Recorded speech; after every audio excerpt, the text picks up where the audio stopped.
અમદાવાદ વાસીઓ માટે છે રાહતના સમાચાર છે। સાબરમતી નદીમાં પાણીની આવક ઘટી ગઈ છે। હાલ વાસણા બેરેજના 27 જેટલા ગેટ 12 ફૂટ ખુલ્લા।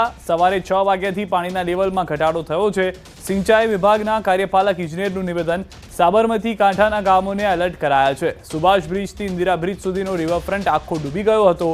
બુલેટ ટ્રેન પ્રોજેક્ટના અધિકારીઓને કરી હતી જાણ કરવા છતાં પાળા દૂર ન કર્યા, એટલે રિવરફ્રન્ટ જે હતો તે ડૂબી ગયો હતો। પાળા દૂર કર્યા હોત તો રિવરફ્રન્ટના લોઅર પ્રોમિનાડ ન ડૂબ્યો હોત તેવું કહેવામાં આવી રહ્યું છે। તો જે બુલેટનું કામ ચાલી રહ્યું હતું ત્યાં આગળ પાળા બનાવવામાં આવ્યા હતા। જે દ્રશ્યોમાં આપ જોઈ રહ્યા છો, જે પાળો છે, જો એ પાળો હટાવી દેવામાં આવ્યો હોત તો આ રિવરફ્રન્ટનો જે નીચેનો પાર્ટ છે, જેને લોઅર પ્રોમિનાડ કહેવામાં આવે છે, એ પ્રોમિનાડ ન ડૂબ્યો હોત તેવો દાવો કરવામાં આવી રહ્યો છે એન્જિનિયર તરફથી।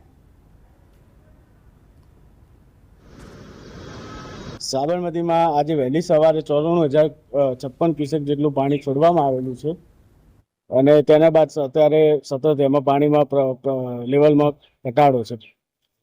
એમના દ્વારા જે પાળો બનાવવામાં આવેલો તો એ આપણે એમને ચોમાસું સિઝન પહેલાં પણ એમને જાણ કરવામાં આવેલી હતી। ત્યારબાદ 7મા મહિનામાં અને અગાઉ પાણી છોડવાનું હતું એની પહેલાં પણ જાણ કરવામાં આવેલી હતી।